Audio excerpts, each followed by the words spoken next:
Welcome aspirants to your own YouTube channel civils with Akash. आज से हम एक नया जो इनिशिएटिव है वो स्टार्ट करने जा रहे हैं। यहाँ पे इनिशिएटिव जो नया लगा लो या फिर पहले से जो कंटिन्यूटी में आता जा रहा है। आपको देखो, एक तो दो दी हिंदू के जो डेली करंट अफेयर्स हैं वो तो आपको सुबह मिलते ही मिलते हैं, लेकिन इसके साथ में आपको एक जो मंथली कंपाइलेशन है वो मिल जाया करेगी। और ये आपको बिल्कुल जो मंथ का एंड होएगा, जैसे 30 अप्रैल है या फिर 1 मई है, तो आपको अप्रैल के पूरा मंथली कंपाइलेशन मिल जाएगी।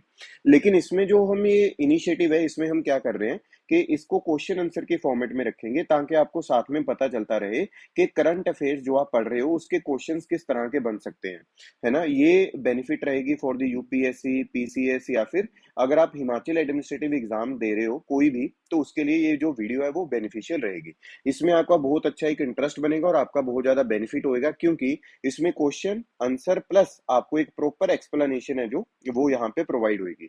इस चीज की अगर आप पीडीएफ लेना चाहते हो तो ये पीडीएफ आपको मिलेगी हमारे टेलीग्राम चैनल पे। और उस टेलीग्राम चैनल का नाम भी क्या है, सिविल्स विद आकाश। ठीक है, तो आप उसको सर्च कर सकते हैं टेलीग्राम पे और आपको पीडीएफ मिलेगी। लेकिन इसकी जो पीडीएफ है उस पे जो आंसर्स हैं वो आपको वीडियो में देखने पड़ेंगे। तो आपने क्या करना है, जैसे जैसे हम आगे बढ़ेंगे तो आपने अपने जो आंसर है वो कमेंट सेक्शन में बताने हैं, सारे के सारे, ताकि एक आपका फायदा हो वहां पे। और उसमें कुछ शर्माने की जरूरत नहीं है, आप जितने कमेंट सेक्शन में आंसर्स बताओगे उतना ही आपके लिए बेनिफिशियल रहेगा। ताकि जो चीजें अगर हम गलतियां कर भी रहे हैं यहाँ पे गलतियां कर ले, एग्जाम में गलतियां ना करें और आपका बेनिफिट एक प्रॉपर वे में हुआ नजर आए। चलिए पहले क्वेश्चन के साथ में स्टार्ट करते हैं, और ये है अप्रैल 2022 के करंट अफेयर्स। ठीक है, तो which of the following state और union territories has the highest percentage of forest area to the total geographical area. Number 1 है मिजोरम, नंबर 2 है अरुणाचल, नंबर 3 लक्षद्वीप, नंबर 4 मध्य प्रदेश। तो आंसर इसका आपको मिलेगा मिजोरम। ठीक है, तो इसकी जो एक्सप्लेनेशन है उसके बारे में हम बात करेंगे। देखिए, 5 नॉर्थ ईस्ट जो स्टेट्स हैं उनकी हाईएस्ट परसेंटेज है फॉरेस्ट कवर की with reference to the total geographical area. तो इसमें सबसे नंबर 1 पे कौन आता है, मिजोरम। ये आपने याद रखना है, यहाँ पे बहुत ही इंपॉर्टेंट हो जाता है। और नंबर 2 पे आता है अरुणाचल प्रदेश, देन मेघालय, मणिपुर, नागालैंड। ठीक है, तो ये किस कैसे हमें कैसे पता चला, ये Indian state of forest report आती है 2021 की, वहां पे ये डेटा प्रॉपर प्रोवाइड किया गया है, तो हमें वहां से पता चला कि ये वाली इंफॉर्मेशन वहां पे दी गई है। अभी हमें ये पता होना चाहिए कि जो Indian state of forest report 2021 है उसको रिलीज कौन करता है, उसको रिलीज करता है ministry of environment, forest and climate change. ठीक है जी, तो आपने ये चीज याद रखनी है कि जो Indian state of forest report है 2021 की उसको रिलीज करती है MOEFCC, ministry of environment, forest and climate change. ये एक बाइनल रिपोर्ट है जो कि forest survey of India, by the forest survey of India, is an assessment of the countries forest resources. Done. तो ये चीज आपने याद रखनी है कि बाइनल रिपोर्ट है और रिलीज कौन करता है। अभी ये जो रिसेंटली रिपोर्ट आई थी तो उसने क्या क्या जो मेन चीजें हैं वो बताई, उसके बारे में हमें इंफॉर्मेशन होनी चाहिए। कंसीडर दी फॉलोइंग क्वेश्चन करके कई बार पूछा जाता है यहाँ का क्वेश्चन। नंबर 1, यहाँ पे ये बताया जा रहा है कि जो फॉरेस्ट और ट्री कवर है वो राइज हुआ है, और वो कितना राइज हुआ है, 2261 square kilometre in the last 2 years. और जो आंध्र प्रदेश है वहां पे मैक्सिमम फॉरेस्ट कवर हमें देखने को मिला जो कि ग्रो किया गया। ठीक है, तो पहला पॉइंट आपने ये याद रखना है।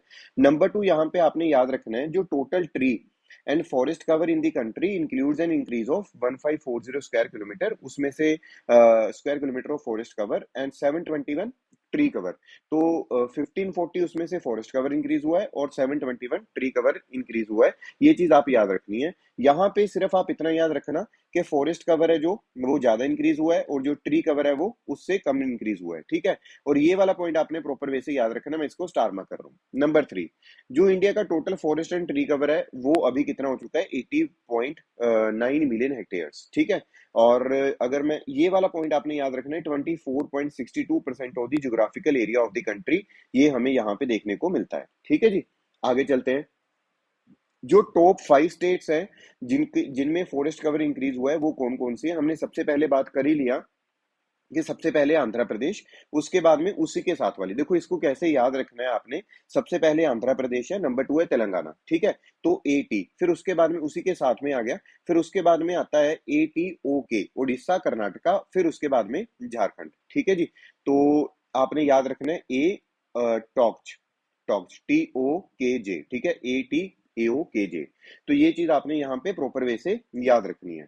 अगर हम बात करें कि मेगा सिटीज है जो कंट्री में, तो जो अहमदाबाद है उसमें वो बिगेस्ट लूजर है when it comes to the forest cover. ये वाला पॉइंट भी बहुत इंपॉर्टेंट है, इसको आपने प्रॉपर वे से याद रखना है। ठीक है जी, तो पहले हमने क्या देखा जी, यहाँ पे हमने देखा कि भाई जो फॉरेस्ट और ट्री कवर है वो राइज हुआ है, लेकिन आंध्र प्रदेश में मैक्सिमम हुआ है। फिर उसके बाद में कितना है ये geographical area of the country का, 24.62 है। फिर उसके बाद में कितना इंक्रीज हुआ है, मतलब कौन सी टॉप 5 स्टेट्स हैं, ये आप याद रखोगे, एटीओ केजे है ना, एटीओ केजे। तो एटीओ केजे में क्या है, आंध्रा तेलंगाना, ये तो साथ साथ में हो गया, आपके याद रहेगा। फिर उड़ीसा है, फिर कर्नाटका और झारखंड। ठीक है जी, ओकेजे आपने याद रखना है।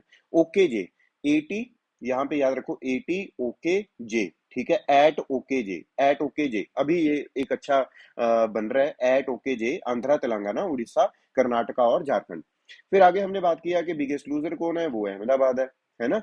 फिर उसके बाद में हमें चीज यहाँ पे नजर आती है कि states with maximum forest cover, states with maximum forest cover कौन सी है, वहां पे ऊपर तो मैंने देखा कि वहां पे सबसे ज्यादा इंक्रीज हुआ उस टाइम पीरियड में, लेकिन कुछ ऐसी स्टेट जिसमें मैक्सिमम फॉरेस्ट कवर है वो क्या है, एमपी। बस आपने ये नाम याद रखना है, सबसे ज्यादा फॉरेस्ट कवर कहाँ पे है, एमपी में है। और फॉलोड बाय अरुणाचल प्रदेश। ठीक है, फॉलोड बाय अरुणाचल प्रदेश, बस इतना याद रखना है। नंबर 1, नंबर 2 बहुत कम डेटा है। ऊपर क्या था, कोड एटी ओके जे। ठीक है, और ये वाला एमपी और अरुणाचल प्रदेश। अगर हम बात करें out of the states and UTs, जो लक्षद्वीप है, मिजोरम है, अंडमान निकोबार हो गया, Arunachal Meghalaya, have more than 75% forest cover. ठीक है, तो ये तो फॉरेस्ट के बारे में था। और इसी रिपोर्ट में बताया गया कि जो मैंग्रोव कवर है कंट्री में, वो भी इंक्रीज हुआ है बाई दिस 17 स्क्वायर किलोमीटर। ठीक है, बस इतना याद रखो। और सबसे ज्यादा जो टॉप 3 स्टेट्स हैं जो कि मैंग्रोव कवर जहां पे इंक्रीज हुआ है वो कौन सी है, सबसे ज्यादा तो हुआ है मैंग्रोव कवर इंक्रीज ओडिशा में। ठीक है, फिर उसके बाद में महाराष्ट्र, फिर आती है कर्नाटका, ओम के। ठीक है, ओम के, ये चीज आपने यहाँ पे याद रखनी है। नंबर 2 क्वेश्चन की तरफ चलते हैं। सरिस्का टाइगर रिजर्व के बारे में है, वो कहते हैं रिसेंटली दिखाया ये न्यूज में, तो ये कहाँ पे है, तो गुजरात में है, राजस्थान, मध्य प्रदेश और उत्तर प्रदेश। तो ये राजा आपको पता होना चाहिए कि इसका करेक्ट आंसर क्या मिलेगा आपको, सरिस्का टाइगर रिजर्व कहाँ पे है, राजस्थान में। ठीक है, बाकी की और ये एक्सप्लेनेशन में देखते हैं हम एक चीज, कि ये हो गया राजस्थान। राजस्थान में आपको जो जो नेशनल पार्क मिलते हैं उसके बारे में हमें पता होना चाहिए, ये आपने याद रखने हैं, और कौन कौन से मिलते हैं उसके बारे में चर्चा करते हैं। देखिए, सबसे पहले यहाँ पे मिलता है, यहाँ पे आपको दिख रहा होगा डेजर्ट नेशनल पार्क, नंबर 1 हो गया। नंबर 2 यहाँ पे आपको मिला सरिस्का टाइगर रिजर्व। नंबर 3 है Keoladeo Ghana national park. Number 4 is the Ranthambore bird sanctuary, है ना। फिर उसके बाद में यहाँ पे आता है दरब जो है, ये हो गया नंबर 5। तो ये सारे राजस्थान के आगे, and this is nothing but the Aravallis range. ठीक है, ये हो गया हमारा अरावलीज रेंज। और इसके इधर वाली साइड पे पूरा डेजर्टियस एरिया हो गया, लेकिन इस वाली साइड पे थोड़ा बहुत कुछ ग्रीनरी वाला एरिया हमें देखने को मिल जाता है as comparison to the western Rajasthan. ठीक है जी, तो ये चीज आपने यहाँ पे प्रॉपर वे से याद रखनी है। चलिए, नंबर 3 क्वेश्चन की तरफ चलते हैं। रैंप स्कीम, आई थिंक आपने सुनी होगी रैंप स्कीम। तो रैंप स्कीम के बारे में हमें यहाँ पे पता होना चाहिए प्रॉपर तरीके से कि कौन सी चीज करेक्ट है, हमने करेक्ट ऑप्शन यहाँ पे ढूंढना है। Number 1, it is related to raising the performance of the MSME sector. अच्छा जी। Number 2, it is line with the recommendation made by the UK Sinha committee. और ये world bank assisted central sector scheme है। ठीक है, तो ये इसका कोड, मतलब कौन सी चीज सही है, पहला सही है राजे, दूसरा भी सही है और तीसरा भी सही है। तो इसका करेक्ट ऑप्शन क्या बनेगा, नंबर 4। आपने अपने जो आंसर है वो साथ साथ में लिखते रहना, आपने कोशिश करनी है कि आप कमेंट सेक्शन में लिख रहे हो आंसर, है ना। तो उसके बारे में आपने प्रॉपर वे से याद रखना है यहाँ पे।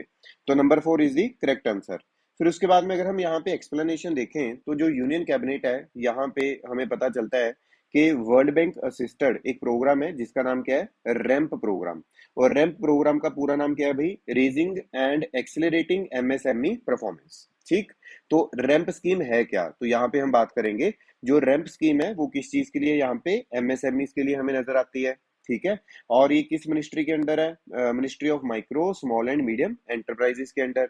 ये आपको पता है कि कोरोना में या फिर लॉकडाउन में जो सबसे बड़ा इंपैक्ट पड़ा था वो किस पे पड़ा, एमएसएमई सेक्टर पे पड़ा।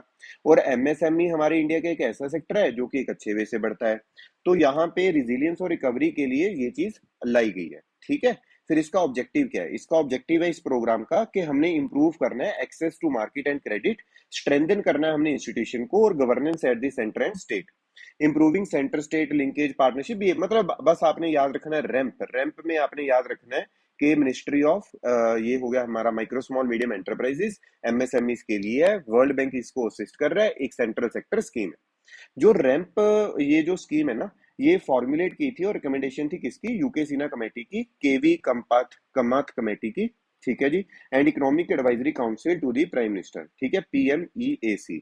तो ये चीज आपने याद रखनी है और ऊपर भी हमने ये पढ़ा है, ठीक है। आगे चलते हैं, नंबर 4 जो क्वेश्चन है वो है regarding the financial stability report by RBI, ठीक है। पहली चीज तो आपने ये याद रखनी है यहाँ पे कि जो फाइनेंशियल स्टेबिलिटी रिपोर्ट है FSR, वो कौन रिलीज करता है, आरबीआई रिलीज करता है। अभी देखते हैं कि फाइनेंशियल स्टेबिलिटी रिपोर्ट में क्या क्या चीजें आती हैं। कहते हैं इसमें बताया जाता है कि are the levels of bad loans, मतलब जो नॉन परफॉर्मिंग एसेट्स हैं विद इन मैनेजेबल लिमिट्स, ठीक है। Are different sectors of the economy able to get credit for the economic activity, कि क्या जो डिफरेंट सेक्टर्स है वो अच्छे वे से इकोनॉमिक जो क्रेडिट है वो ले पा रहे हैं credit for the economic activity. Number 3, do Indian banks have enough capital to run their operations, क्या इंडियन बैंक के पास इतनी की कैपिटल है कि वो अपना जो ऑपरेशन है वो चला सकते हैं। तो इसमें मैं आपको बता दूं ये तीनों की तीनों पॉइंट सही हैं, तो आपने ये चीज को याद रखना है। इसमें कुछ एक्स्ट्रा इन्फॉर्मेशन नहीं थी, इसी वजह से इसकी एक्सप्लेनेशन हमने नहीं लिखी, ठीक है। नंबर 5 की तरफ चलते हैं। नंबर 5 है, ये आई होप आपको आता होगा और बाकी भी आते होंगे, आपने कमेंट सेक्शन में बताना। आफ्सपा के बारे में, armed forces special power act 1958, इसमें सबसे पहला ऑप्शन है, कहते हैं only a state government can impose AFSPA on the state, ठीक है। ये राजे पॉइंट हो जाएगा गलत। स्टेट गवर्नमेंट के पास ओनली तो पहली वैसे भी ओनली यहाँ पे दिया हुआ है, तो मैं बार बार बोलता हूँ तो ओनली हो गया, ठीक है। पूरा कॉन्फिडेंस वाली जो बिल्कुल आ जाती है चीज, वो हमेशा थोड़ी सी गलत हो जाती है हमारे ऑप्शंस में। It gives sweeping power to the armed forces to open fire even causing death against any person in contravention to the law, ये बिल्कुल ठीक है जी। Number 3, the armed forces can act as an independent body in the states where AFSPA is imposed. जो armed forces है वो independent body की तरह act कर सकते हैं जहां पे AFSPA लगाया गया। नहीं, ये तीसरा भी हो जाएगा गलत। तो हम यहाँ पे देखते हैं, पहले तो ये गलत था, तो यहाँ पे हमें ऑप्शन कौन सा मिलेगा, 2 only will be the correct answer. चलो इसके बैकग्राउंड के बारे में जानकारी लेते हैं। आपको याद होगा कि जब क्विट इंडिया मूवमेंट चला था, मतलब जब अगर आपने हिस्ट्री पढ़ी हुई है, मॉडर्न हिस्ट्री, ऐसे तो कैसे ही याद होएगा।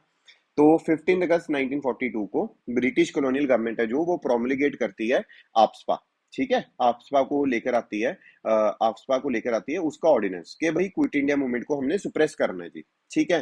फिर उसके बाद में हमने क्या किया, it was the foundation for 4 ordinances including one for the Assam disturbed area invoked in 1947 to deal with partition induced internal security challenges. उसी तरह से यहाँ पे नागा हिल्स में, ठीक है, या फिर उसके एडजॉइनिंग एरियाज असम के डिस्टर्ब्ड एरिया हो गए, फिर उसके बाद में जम्मू एंड कश्मीर।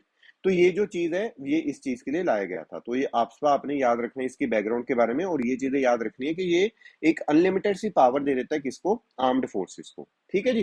तो ये चीज याद रखनी है आपने। और ये एक और इंपॉर्टेंट चीज यहाँ पे याद रखना है, ये पावर किसके पास है, सेंट्रल गवर्नमेंट।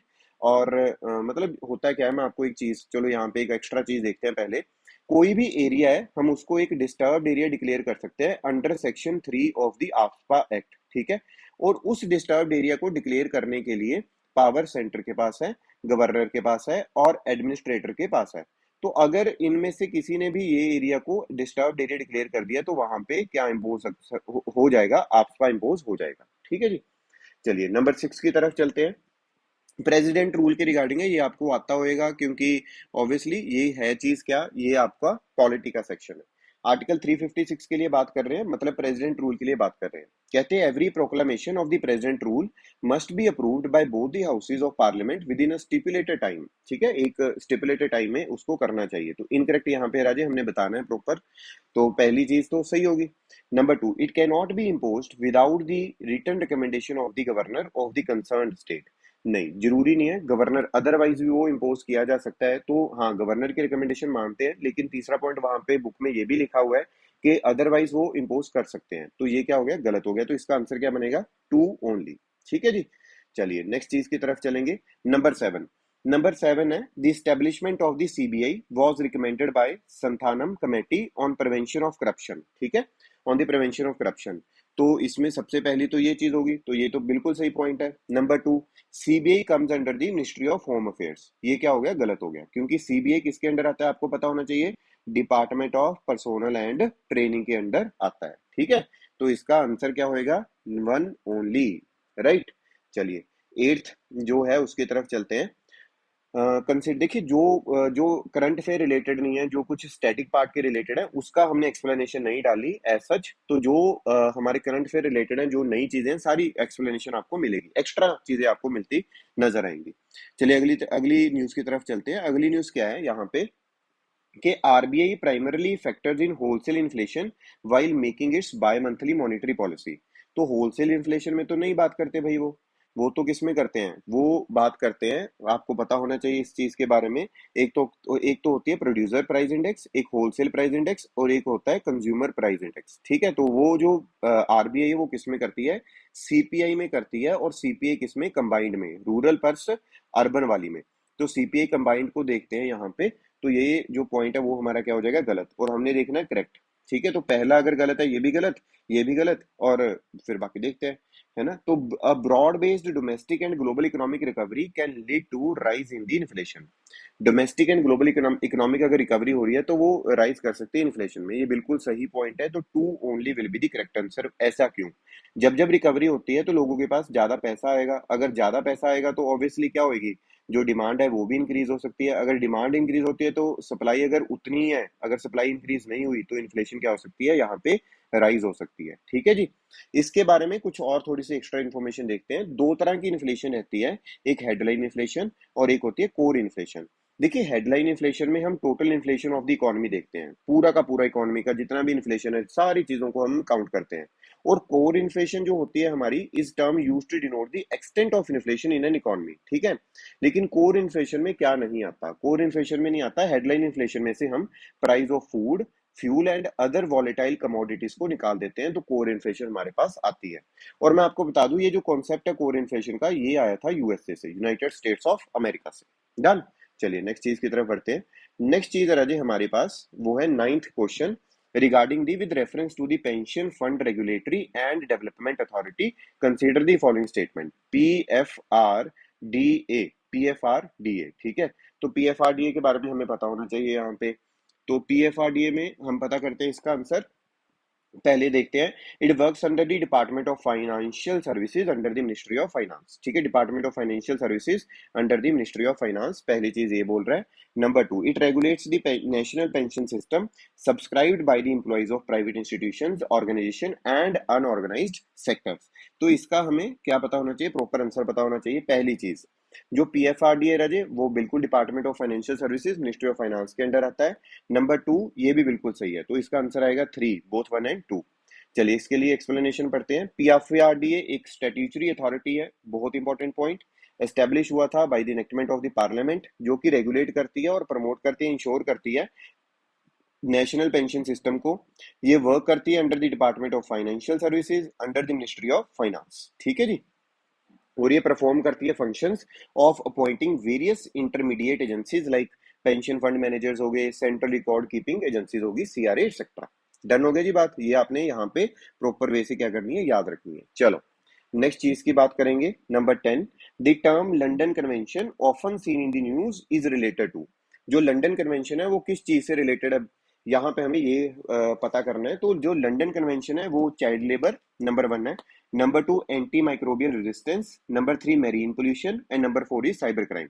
सो लंदन कन्वेंशन में भी आपने पहले भी पढ़ रखा होगा, this is related to marine pollution. ठीक है, तो C will be the correct answer. चलिए नंबर 11 की तरफ चलते हैं। नंबर 11 है consider the following statement regarding the Lingayat.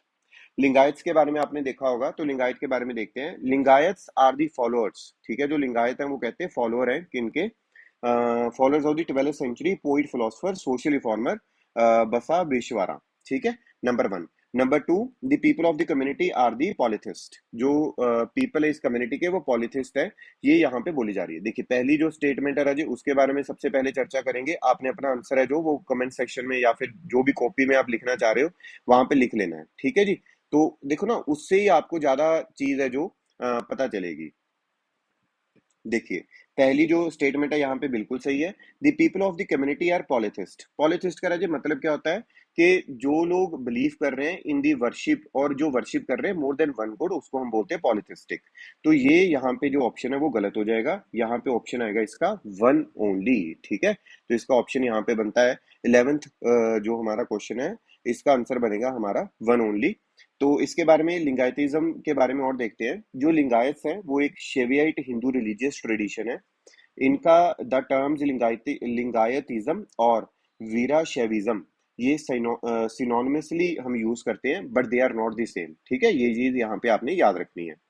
12th century ये ग्रुप स्प्लिट हो जाता है और adherents of this faith are known as Lingayats. Done. चलो अब आगे देखो। ये जो ट्रेडिशन है लिंगायतिज्म, ये फाउंडेड हुआ by the social reformer philosopher Basavanna. ठीक है, 12th सेंचुरी कर्नाटका में। Basavanna's religious movement was during the reign of the king Bijjala two. आपको एंशियंट हिस्ट्री आपने पढ़ी होगी तो उसमें आपने देखा होगा, है ना। तो ये चीज आपने याद रखनी है। फिर आगे देखो। ये जो पीरियड था कर्नाटका में characterise by the dominance of the Brahmanical Hindu values. ठीक है, और social system based on the caste restrictions बहुत ज्यादा थी, फ्यूडल इकोनॉमी, इस तरह से जो चीजें थी। फिर उसके बाद में अगर हम बात करें, Lingayat emerge as a reactionary force against किसके, हिंदुइज्म के अगेंस्ट। ठीक है, ये एक रिएक्शनरी फोर्स का काम करती है against Hinduism. While it rejected most of the broad Hindu tradition, it also assimilated aspects of it. Done. तो ये चीज आपने यहाँ पे प्रॉपर वे से क्या करनी है, याद रखनी है भाई। ठीक है ना। और इसके बारे में और देखते हैं, लिंगायतिज्म एंड भक्ति मूवमेंट, इसका लिंक क्या है। देखो, जब इमरजेंस हो रही होती है लिंगायत सेक्ट की, इसको हम लोकेट कर सकते थे within large trend of the bhakti movement that had swept across south India from 8th century AD onwards.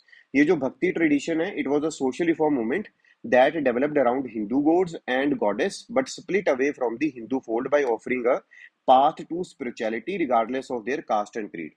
ये बहुत इंपॉर्टेंट यहाँ पे लाइन है। वो बोलते जो भक्ति ट्रेडिशन था वो एक सोशल रिफॉर्म मूवमेंट थी, जो कि डेवलप होता है हिंदू गॉड्स और गॉडेस, जो गॉडेसेस हैं उनके अराउंड ही, लेकिन वो हिंदू फोल्ड से अलग हो जाते हैं क्योंकि वो बात करते हैं स्पिरिचुअलिटी की। वो दूर रहते हैं कास्ट से, क्रीड से, इन चीजों से वो दूर रहते हैं। ठीक है, तो ये चीज आपने यहाँ पे याद रखनी है। नंबर 12 की तरफ चलते हैं। नंबर 12 जो हमारा क्वेश्चन है उसमें क्या है, एशिया पैसिफिक ग्रुप के बारे में हमने बताना है। ठीक है, तो इसमें हमने इनकरेक्ट जो ऑप्शन है वो बताना है यहाँ पे। तो देखते हैं, Asia Pacific group on money laundering, APJ group on money laundering. ठीक है जी। तो इसमें हमने क्या बताना है यहाँ पे, इनकरेक्ट जो ऑप्शन है वो हम बताएंगे यहाँ पे। Asia Pacific group on money laundering is a NATO style regional intergovernmental body. ठीक है, कहते हैं नाटो स्टाइल इंटरगवर्नमेंटल बॉडी है ये। Members are committed to implement international standards against money laundering and financing the proliferation of weapon of mass destruction. तो यहाँ पे मैंने आपको ये एक्सप्लेनेशन में सबसे पहले आपने क्या देख रहे हो अब यहाँ पे कि भाई ऊपर ये क्या लिखा है, नाटो स्टाइल इंटरगवर्नमेंटल बॉडी। तो ये तो क्या हो गया, सही हो गया। यहाँ पे देखो FATF style, sorry FATF style, NATO style नहीं, एफएटीएफ स्टाइल। देखो यहाँ पे एक जो गलती हो सकती है हमारे से कि नाटो स्टाइल नहीं है, ये कौन सी है, एफएटीएफ स्टाइल है। तो ये पहला क्या हो गया, यहाँ पे गलत होता हमें दिखाई दे रहा है। ठीक है जी। और ये इंप्लीमेंट करती है standards against the money laundering. ठीक है, यहाँ पे आप देखो standard against the money laundering and financing, यहाँ पे देखो ऑफ टेररिज्म हो गया, and financing the proliferation of weapons of mass destruction. So what it mean कि जो दूसरा ऑप्शन है वो बिल्कुल सही है और पहला भी सही हो जाता अगर यहाँ पे लिखा होता एफएटीएफ। तो पहला हो गया गलत, दूसरा हो गया सही, तो इनकरेक्ट हमने ढूंढ रहे हैं, तो one will be the correct answer. Done.